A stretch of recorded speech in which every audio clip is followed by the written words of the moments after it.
ನಮಸ್ಕಾರ, ಈಸಿ ತುಳು ಚಾನೆಲ್ಗೆ ಸ್ವಾಗತ. ಇಲ್ಲಿವರೆಗೆ ನಾವು ತುಳುವಿನಲ್ಲಿ ವ್ಯಾಕರಣ ಪಾಠಗಳನ್ನು ಕಲಿತಿದ್ದೇವೆ. ಇವತ್ತು ಸ್ವಲ್ಪ ಬದಲಾವಣೆಗಾಗಿ ತುಳು ಕ್ಯಾಲೆಂಡರ್ ಮತ್ತು ವಾರದ ಹೆಸರುಗಳು ಹಾಗೆಯೇ ಹವಾಮಾನಕ್ಕೆ ಸಂಬಂಧಿಸಿದ ಕೆಲವು ಪದಗಳನ್ನು ಕಲಿಯುವ. ನೀವು ಈ ಚಾನೆಲ್ಗೆ ಹೊಸಬರಾಗಿದ್ದಲ್ಲಿ ದಯವಿಟ್ಟು ಸಬ್ಸ್ಕ್ರೈಬ್ ಮಾಡಿರಿ. ಹಾಗೆಯೇ ಈ ವಿಡಿಯೋ ಇಷ್ಟದಲ್ಲಿ ದಯವಿಟ್ಟು ಲೈಕ್ ಮತ್ತು ಶೇರ್ ಮಾಡಿರಿ. ತುಳು ಕ್ಯಾಲೆಂಡರ್ ಅಥವಾ ತುಳು ಪಂಚಾಂಗ ಅತ್ಯಂತ ಹಳೆಯ ಸಾಂಪ್ರದಾಯಿಕ ಭಾರತೀಯ ಸೌರಮಾನ ಪಂಚಾಂಗಗಳಲ್ಲಿ ಒಂದಾಗಿದೆ. ತುಳು ಕ್ಯಾಲೆಂಡರ್ ಅನ್ನು ಸಾಮಾನ್ಯವಾಗಿ ತುಳುನಾಡು ಪ್ರದೇಶದಲ್ಲಿ ಕೃಷಿ ಚಟುವಟಿಕೆಗಳಿಗೆ ಅಥವಾ ಧಾರ್ಮಿಕ ಚಟುವಟಿಕೆಗಳಿಗೆ ಹೆಚ್ಚಾಗಿ ಬಳಸಲಾಗುತ್ತದೆ. ಮೊದಲಿಗೆ ತುಳುವಿನಲ್ಲಿ ತಿಂಗಳ ಹೆಸರುಗಳನ್ನು ಕಲಿಯುವ. ಮೊದಲನೇ ತಿಂಗಳು ಪಗ್ಗು, ಪಗ್ಗು. ಎರಡನೆಯದು ಬೇಷ, ಬೇಷ. ಕಾರ್ತೆಲ್, ಕಾರ್ತೆಲ್. ಆಟಿ, ಆಟಿ. ಸೋನ, ಸೋನ. ನಿರ್ನಾಲ, ನಿರ್ನಾಲ. ಬೊಂತೆಲ್, ಬೊಂತೆಲ್. ಜಾರ್ದೆ, ಜಾರ್ದೆ. ಪೆರಾರ್ದೆ, ಪೆರಾರ್ದೆ. ಪೊನ್ನಿ ಅಥವಾ ಪುಯಿಂತೆಲ್, ಪೊನ್ನಿ ಅಥವಾ ಪುಯಿಂತೆಲ್. ಮಾಯಿ, ಮಾಯಿ. ಸುಗ್ಗಿ, ಸುಗ್ಗಿ. ಪ್ರತಿಯೊಂದು ತಿಂಗಳು 30 ಅಥವಾ 31 ದಿನಗಳನ್ನು ಹೊಂದಿರುತ್ತದೆ. ವರ್ಷವನ್ನು ತುಳುವಿನಲ್ಲಿ ವರ್ಷ ಅಥವಾ ಓಡು ಎಂದು ಕರೆಯುತ್ತಾರೆ. ವರ್ಷದ ಮೊದಲ ದಿನ ಅಂದರೆ ಪಗ್ಗು ತಿಂಗಳಿನ ಮೊದಲ ದಿನವನ್ನು ಬಿಸು ಎಂದು ಕರೆಯಲಾಗುತ್ತದೆ ಮತ್ತು ಈ ದಿನವನ್ನು ಬಿಸು ಪರ್ಬ ಎಂದು ಆಚರಿಸಲಾಗುತ್ತದೆ. ಇದು ಇಂಗ್ಲಿಷ್ ಕ್ಯಾಲೆಂಡರ್ ಪ್ರಕಾರ ಏಪ್ರಿಲ್ 14 ಅಥವಾ 15ರಂದು ಇರುತ್ತದೆ. ತುಳು ತಿಂಗಳ ಮೊದಲ ದಿನವನ್ನು ತಿಂಗೊಡೆ ಅಥವಾ ಸಿಂಗೊಡೆ ಎಂದು ಕರೆಯಲಾಗುತ್ತದೆ ಮತ್ತು ಕೊನೆಯ ದಿನವನ್ನು ಸಂಕ್ರಾಂತಿ ದಿನ ಎಂದು ಕರೆಯುತ್ತಾರೆ. ಸರಿ, ಈಗ ನಾವು ಕ್ಯಾಲೆಂಡರ್ಗೆ ಸಂಬಂಧಿಸಿದ ಕೆಲವು ಪದಗಳನ್ನು ಕಲಿಯುವ. ಪಂಚಾಂಗ ಅಂದರೆ ಕ್ಯಾಲೆಂಡರ್ ಅಥವಾ ಪಂಚಾಂಗ. ವರ್ಷ ಅಥವಾ ಓಡು ಅಂದರೆ ವರ್ಷ. ಈಯೊಡು ಅಂದರೆ ಈ ವರ್ಷ. ಮೂವೊಡು ಅಂದರೆ ಕಳೆದ ವರ್ಷ. ಮುನ್ನೊಡು ಅಂದರೆ ಕಳೆದ ವರ್ಷದ ಹಿಂದಿನ ವರ್ಷ. ತಿಂಗಳು, ತಿಂಗಳು. ಚಂದ್ರ ಅಥವಾ ತಿಂಗಳು ಅಂದರೆ ಚಂದ್ರ. ತಿಂಗೊಳ್ದ ಬಲ್ಪು, ಬೆಳದಿಂಗಳು. ಸೂರ್ಯ ಅಥವಾ ನೆಸರ್, ಸೂರ್ಯ. ಪೊರ್ತು ಅಂದರೆ ಸಮಯ ಅಥವಾ ಹೊತ್ತು. ನಕ್ಷತ್ರ ಅಥವಾ ಬೊಲ್ಲಿ, ನಕ್ಷತ್ರ. ವಾರ ಅಂದರೆ ವಾರ. ದಿನ ಅಂದರೆ ದಿನ. ತೇದಿ, ದಿನಾಂಕ. ಅಮಾಸೆ, ಅಮಾವಾಸ್ಯೆ. ಹುಣ್ಣಿಮೆ, ಹುಣ್ಣಿಮೆ. ಸಂಕ್ರಾಂತಿ ಅಥವಾ ಸಂಕ್ರಮಣ, ಸಂಕ್ರಾಂತಿ ಅಂದರೆ ತುಳು ತಿಂಗಳಿನ ಕೊನೆಯ ದಿನ. ಸಿಂಗೊಡೆ ಅಥವಾ ತಿಂಗೊಡೆ, ತುಳು ತಿಂಗಳ ಮೊದಲನೆಯ ದಿನ. ಪತ್ತನಾಜೆ ಅಂದರೆ 10ನೇ ದಿನ. ಸಾಮಾನ್ಯವಾಗಿ ಬೇಷ ತಿಂಗಳಿನ 10ನೇ ದಿನವನ್ನು ಪತ್ತನಾಜೆ ಎಂದು ಆಚರಿಸಲಾಗುತ್ತದೆ. ಇದು ಭೂತಾರಾಧನೆ, ಯಕ್ಷಗಾನ ಅಥವಾ ದೇವಾಲಯಗಳ ವಾರ್ಷಿಕ ಜಾತ್ರೆಗಳು ಮುಂತಾದ ಎಲ್ಲ ಧಾರ್ಮಿಕ ಮತ್ತು ಸಾಂಸ್ಕೃತಿಕ ಕಾರ್ಯಕ್ರಮಗಳು ಕೊನೆಗೊಳ್ಳುವ ದಿನ. ಸರಿ, ಈಗ ತುಳುವಿನಲ್ಲಿ ವಾರದ ಹೆಸರುಗಳನ್ನು ಕಲಿಯುವ. ಐತಾರ ಅಂದರೆ ಭಾನುವಾರ. ಸೋಮವಾರ, ಸೋಮವಾರ. ಅಂಗಾರೆ ಅಥವಾ ಮಂಗಳವಾರ, ಮಂಗಳವಾರ. ಬುಧವಾರ, ಬುಧವಾರ. ಗುರುವಾರ, ಗುರುವಾರ. ಶುಕ್ರವಾರ, ಶುಕ್ರವಾರ. ಶನಿವಾರ, ಶನಿವಾರ. ಈಗ ತುಳುವಿನಲ್ಲಿ ಹವಾಮಾನಕ್ಕೆ ಸಂಬಂಧಿಸಿದ ಪದಗಳನ್ನು ಕಲಿಯುವ. ಅರೆಗಾಲ ಬೇಸಿಗೆ ಕಾಲ, ಮರೆಯಾಲ, ಮಳೆಗಾಲ, ಚಳಿಗಾಲ, ಚಳಿಗಾಲ. ಗಾಳಿ ಅಂದರೆ ಗಾಳಿ, ಕರೆಗಾಳಿ ಅಂದರೆ ಸಮುದ್ರದ ಕಡೆಗೆ ಬೀಸುವ ಗಾಳಿ. ಬಿರುಗಾಳಿ ಅಂದರೆ ಬಿರುಗಾಳಿ. ಎರಿಗಾಳಿ, ಬಿಸಿಗಾಳಿ. ಸಿಮಗಾಳಿ, ತಂಪುಗಾಳಿ, ಸುಲಿಗಾಳಿ, ಸುಂಟರಗಾಳಿ. ಬರ್ಸ ಅಂದರೆ ಮಳೆ, ಮುಗಲ್ ಮೋಡ, ಚಳಿ ಅಂದರೆ ಚಳಿ, ದೊಂಬು ಬಿಸಿಲು, ಸೆಕೆ ಅಂದರೆ ಸೆಕೆ, ಬೆಗರ್ ಬೆವರು, ಬೆಗಪು ಬೆಗಪುನಿ ಬೆವರುವುದು. ಬೊಲ್ಲ ಪ್ರವಾಹ ಅಥವಾ ನೆರೆ, ಎರ್ತ ಅಥವಾ ದಿಂಜೆಲ್, ಉಬ್ಬರ ಅಥವಾ ಭರತ, ಜಪ್ಪೆಲ್ ಇಳಿತ, ಬೊಲ್ಕಿರ್ ಮಳೆ ನಿಂತು ಬಿಸಿಲು ಬೀಳುವ ಸಮಯ ಅಥವಾ ಮಳೆಗಾಲದಲ್ಲಿ ಬರುವ ಶುಭ್ರ ವಾತಾವರಣ. ಮೆಂಚಿ ಮಿಂಚು, ತೆಡಿಲ್ ಗುಡುಗು. ಸರಿ, ಈಗ ಕೆಲವು ಉದಾಹರಣೆ ವಾಕ್ಯಗಳನ್ನು ನೋಡುವ. ನಿಕ್ಲೆನೈಟೆ ಬರ್ಸ ಇಂಚ ಉಂಡು, ನಿಮ್ಮ ಕಡೆ ಮಳೆ ಹೇಗಿದೆ? 10 ದಿನದಿಂಚಿ ಬುಡಂದೆ ಬರ್ಸ ಬರೊಂದುಂಡು, 10 ದಿನಗಳಿಂದ ಬಿಡದೆ ಮಳೆಯಾಗುತ್ತಿದೆ.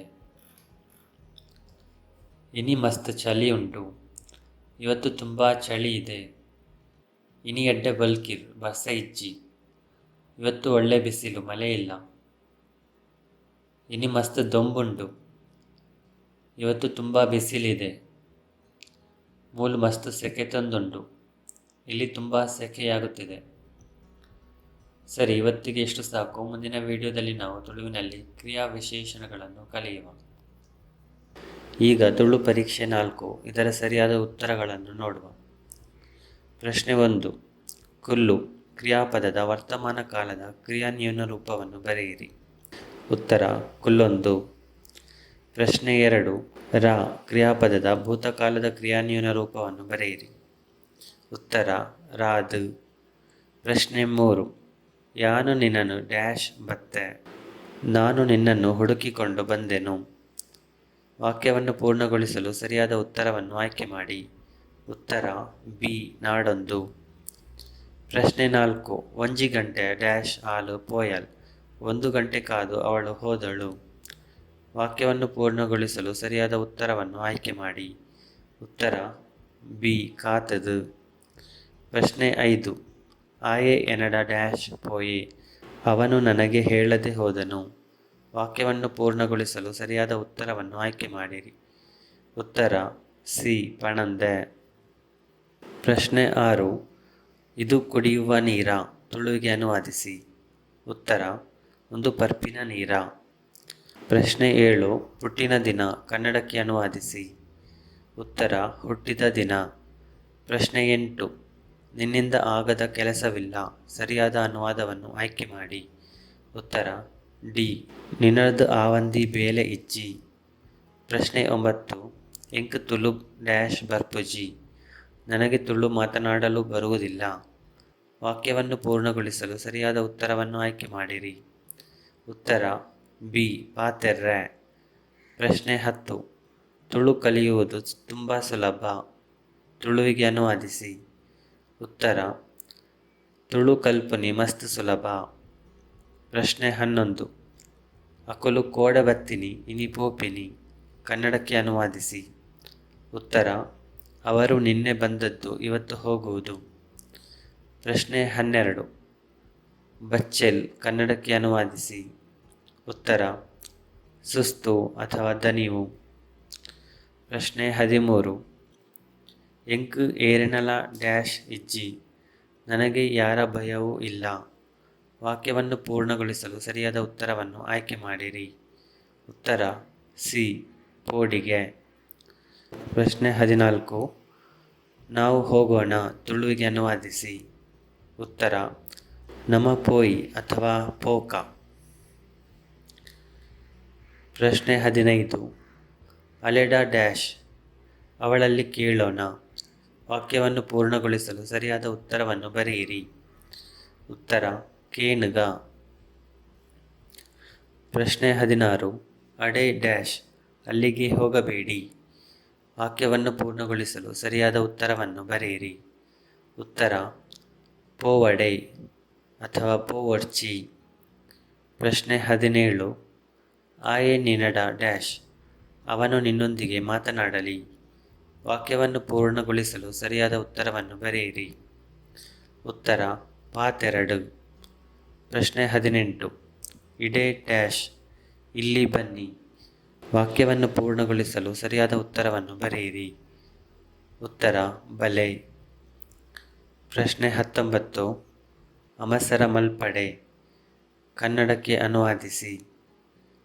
ಉತ್ತರ ಅವಸರ ಮಾಡಬೇಡಿ. ಪ್ರಶ್ನೆ 20. ಒಂದು ಡ್ಯಾಶ್ ಇಲ್ಲು ಇದು ಯಾರ ಮನೆ. ವಾಕ್ಯವನ್ನು ಪೂರ್ಣಗೊಳಿಸಲು ಸರಿಯಾದ ಉತ್ತರವನ್ನು ಬರೆಯಿರಿ. ಉತ್ತರ ಏರೆನ. ಪ್ರಶ್ನೆ 21. ಡ್ಯಾಶ್ ಪೋಪುಜೇರ್ ಯಾರೂ ಹೋಗುವುದಿಲ್ಲ. ವಾಕ್ಯವನ್ನು ಪೂರ್ಣಗೊಳಿಸಲು ಸರಿಯಾದ ಉತ್ತರವನ್ನು ಆಯ್ಕೆ ಮಾಡಿರಿ. ಉತ್ತರ ಬಿ ಏರ್ಲಾ. ಪ್ರಶ್ನೆ 22. ಡ್ಯಾಶ್ ದಿನ ತಿಕ್ಕಗ ಇನ್ನೊಂದು ದಿನ ಭೇಟಿಯಾಗೋಣ. ವಾಕ್ಯವನ್ನು ಪೂರ್ಣಗೊಳಿಸಲು ಸರಿಯಾದ ಉತ್ತರವನ್ನು ಬರೆಯಿರಿ. ಉತ್ತರ ಕುಡಂಜಿ. ಪ್ರಶ್ನೆ 23. ಆಯೆ ಎನಡ ಡ್ಯಾಶ್ ಅವನು ನನ್ನಲ್ಲಿ ಕೇಳಬೇಕು. ವಾಕ್ಯವನ್ನು ಪೂರ್ಣಗೊಳಿಸಲು ಸರಿಯಾದ ಉತ್ತರವನ್ನು ಆಯ್ಕೆ ಮಾಡಿರಿ. ಉತ್ತರ ಎ ಕೇನೊಡು. ಪ್ರಶ್ನೆ 24. ಯಾನು ದಾದ ಡ್ಯಾಶ್ ನಾನು ಏನು ಮಾಡಬೇಕು. ವಾಕ್ಯವನ್ನು ಪೂರ್ಣಗೊಳಿಸಲು ಸರಿಯಾದ ಉತ್ತರವನ್ನು ಬರೆಯಿರಿ. ಉತ್ತರ ಮಲ್ಪೊಡು. ಪ್ರಶ್ನೆ 25. ಈ ಅಡೆ ಡ್ಯಾಶ್ ನೀನು ಅಲ್ಲಿಗೆ ಹೋಗಬಹುದು. ವಾಕ್ಯವನ್ನು ಪೂರ್ಣಗೊಳಿಸಲು ಸರಿಯಾದ ಉತ್ತರವನ್ನು ಆಯ್ಕೆ ಮಾಡಿರಿ. ಉತ್ತರ ಡಿ ಪೋವಲಿ. ಪ್ರಶ್ನೆ 26. ಆಯೆ ಅಲೆಡ ಡ್ಯಾಶ್ ಅವನು ಅವಳೊಂದಿಗೆ ಮಾತನಾಡಬಾರದು. ವಾಕ್ಯವನ್ನು ಪೂರ್ಣಗೊಳಿಸಲು ಸರಿಯಾದ ಉತ್ತರವನ್ನು ಬರೆಯಿರಿ. ಉತ್ತರ ಪಾತೆರ್ರಬಲ್ಲಿ. ಪ್ರಶ್ನೆ 27. ಈರು ಮೂಲು ಕೊಲ್ಲೆರಬಲ್ಲಿ ಕನ್ನಡಕ್ಕೆ ಅನುವಾದಿಸಿ. ಉತ್ತರ ನೀವು ಇಲ್ಲಿ ಕುಳಿತುಕೊಳ್ಳಬಾರದು. ಪ್ರಶ್ನೆ 28. ಒಂದು ಡ್ಯಾಶ್ ಕತೆ ಇದು ಎಂತಹ ಕತೆ. ವಾಕ್ಯವನ್ನು ಪೂರ್ಣಗೊಳಿಸಲು ಸರಿಯಾದ ಉತ್ತರವನ್ನು ಬರೆಯಿರಿ. ಉತ್ತರ ಎಂಚಿ ಅಥವಾ ಎಂಚಿನ. ಪ್ರಶ್ನೆ 29. ಡ್ಯಾಶ್ ದಿನ ಕರೆಂಡು ಕೆಲವು ದಿನಗಳು ಕಳೆದವು. ವಾಕ್ಯವನ್ನು ಪೂರ್ಣಗೊಳಿಸಲು ಸರಿಯಾದ ಉತ್ತರವನ್ನು ಬರೆಯಿರಿ. ಉತ್ತರ ಕೆಲವು. ಪ್ರಶ್ನೆ 30. ಎಂಕು ಬಾನಡು ಡ್ಯಾಶ್ ನಾನು ಆಕಾಶದಲ್ಲಿ ಹಾರಬಲ್ಲೆ. ವಾಕ್ಯವನ್ನು ಪೂರ್ಣಗೊಳಿಸಲು ಸರಿಯಾದ ಉತ್ತರವನ್ನು ಬರೆಯಿರಿ. ಉತ್ತರ ರಾಯರ ಆಪುಂಡು. ಧನ್ಯವಾದಗಳು. ಈ ವಿಡಿಯೋ ನಿಮಗೆ ಇಷ್ಟ ಆಗಿದ್ದರೆ ಕೆಳಗೆ ಇರುವ ಲೈಕ್ ಬಟನನ್ನು ಒತ್ತಿರಿ. ಹಾಗೆ ಇನ್ನಷ್ಟು ಹೊಸ ವಿಡಿಯೋಗಳ ಬಗ್ಗೆ ನೋಟಿಫಿಕೇಷನ್ ಪಡೆಯಲು ಸಬ್ಸ್ಕ್ರೈಬ್ ಬಟನನ್ನು ಒತ್ತಿರಿ. ಬೇರೆ ಏನಾದರೂ ಸಲಹೆಗಳಿದ್ದರೆ ಕಮೆಂಟ್ ಮಾಡಿರಿ. ಮುಂದಿನ ವಿಡಿಯೋದಲ್ಲಿ ಭೇಟಿಯಾಗೋಣ. ಬಾಯ್.